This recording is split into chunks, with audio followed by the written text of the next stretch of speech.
Моленка на столе – забота о семье. Бытовая техника Позис. Стремление жить достойно, комфортно, радостно. Позис – техника добрых традиций. Здравствуйте! Вы смотрите программу «Секреты татарской кухни».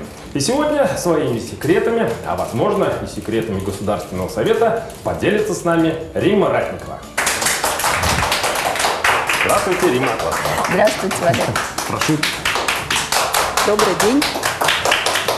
Хайрлы күн, хурматлы милләттәшләр. Здравствуйте, Здравствуйте, дорогие телезрители. Спасибо вам большое, что вы пригласили меня. Надеюсь, я не посрамлю. Да ради бога. С вами хозяйки. Что мы сегодня будем пробовать и готовить? Я хотела бы приготовить гуся. Считаю, что гусь, это на самом деле так и есть, занимает совершенно особое место в татарской кухне. И не только в татарской кухне, вообще в жизни татар. Гусь, птица особенная. Гогочущий гусь на подворье, и когда их еще очень много, это вообще очень веселая, такая радостная картина. Ну и в татарской кухне очень много интересных, вкусных рецептов. Есть татарские праздники, которые связаны с гусем. Да. Это вообще удивительный праздник. Вот я думаю, что по ходу дела смогу о нем тоже немножечко рассказать. Здорово!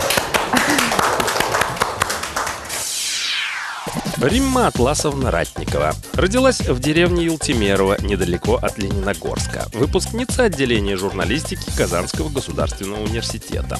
С 1977 года сотрудник редакции газеты «Комсомолец Татарии». С 1989 главный редактор газеты «Молодежь Татарстана». Председатель правления Союза журналистов Республики Татарстан. 26 марта 2004 года избрана заместителем председателя Государственного совета республики. Что нам понадобится для сегодняшнего приготовления? Нам нужен гусь. Гусь. Гусь. Заготовлен. Заготовлен. Ага. И я думаю, что он уже подготовился к съемкам. Конечно. Потому что он уже сутки назад был положен в соленую воду. Сразу раскрывайте все секреты. Мало Давайте того, мы его достанем. опалили, в воде вымочили. Его нужно опалить было, да, действительно, это так. Потому что это неприятно, когда какие-то волосики есть. Несмотря на то, что никто, может быть, шкурку гуся-то особо и не кушает, но когда это попадается, не всегда это приятно. не очень приятно, поэтому он действительно готовился.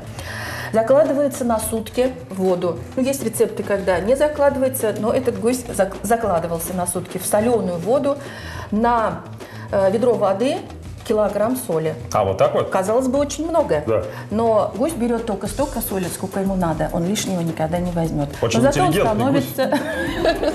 Лишнего не возьмет. Но зато он становится мягким и вкусным. Здорово. Кроме того, что гусь, вода и соль, нам еще понадобятся, наверное, яблоки. Да, есть разные рецепты приготовления гуся, но мы будем сегодня делать с яблоками и с черносливом. И будем запекать целую тушку.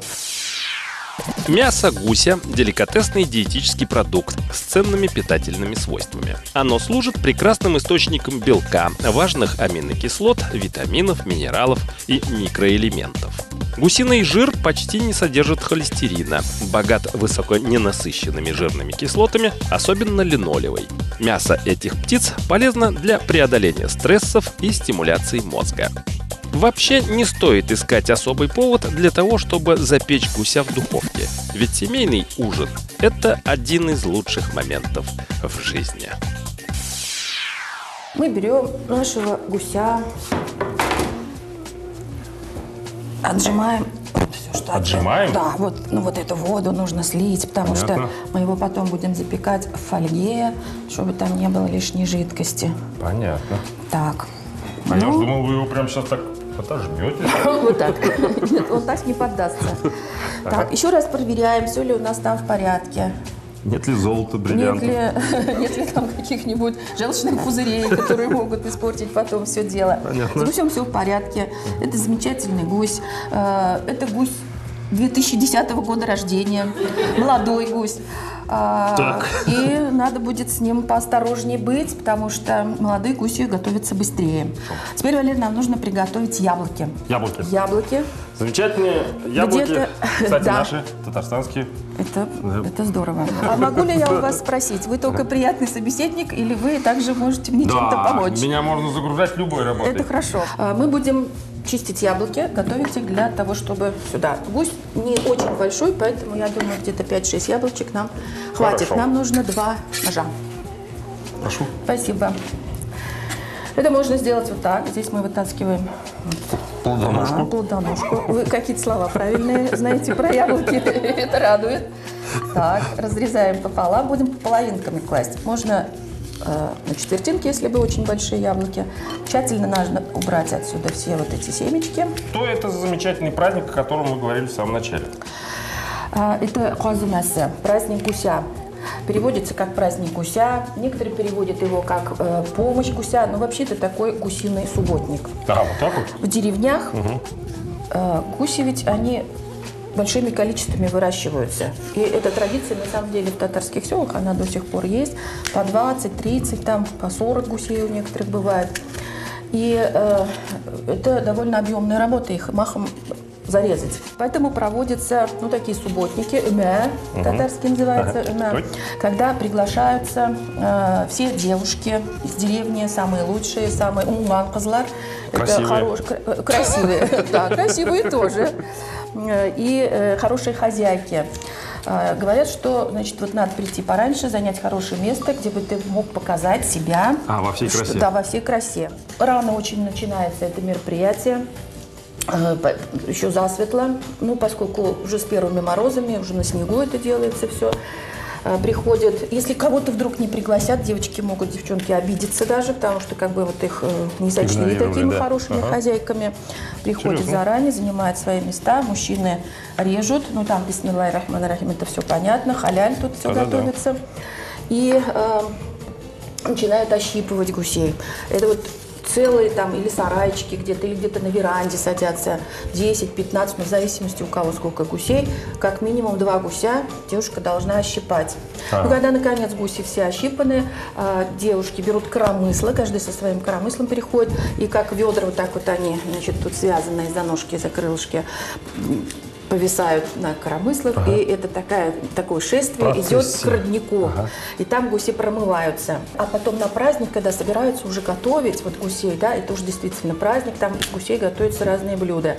В казане готовится тушка гуся, на гусином бульоне готовится лапша, блинчики гусиным жиром смазываются, и готовится белиш обязательно в этот день. Даже лапки у гуся, и то идут в дело. Делается такое холодное блюдо, даже с перепонками, ну это вообще деликатес. Я знаю, вот Минтимир Шарипович очень любит такие блюда, и ну, вообще на самом деле это очень вкусно. Перо идет у гуся на подушке.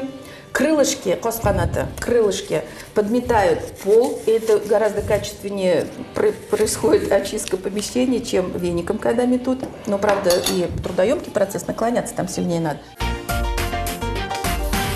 Я вот в детстве не очень себе представляла, что это такое, и как-то вот этой поэзии вот этого праздника до конца не осознавала.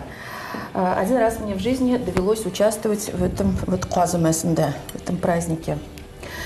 Я училась тогда. Сейчас мы можем взять уже и чернослив. Где-то нам нужно около...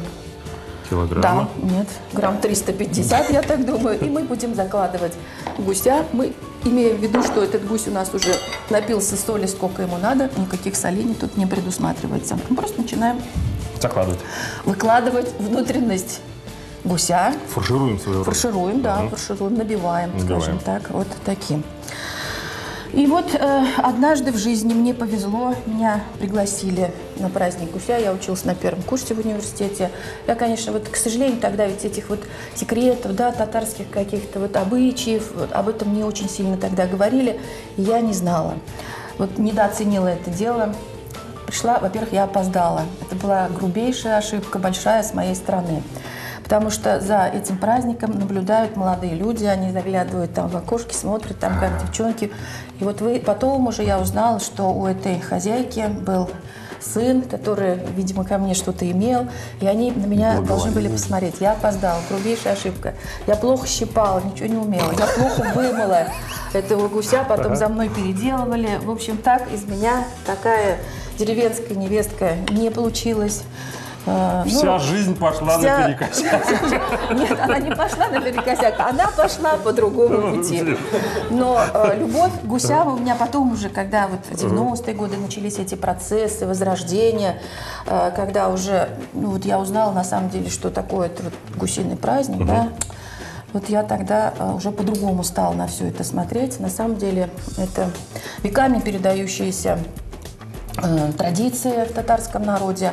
И на самом деле это очень трогательный такой праздник. Это праздник всеобщей помощи в деревне, когда все приходят на помощь друг другу.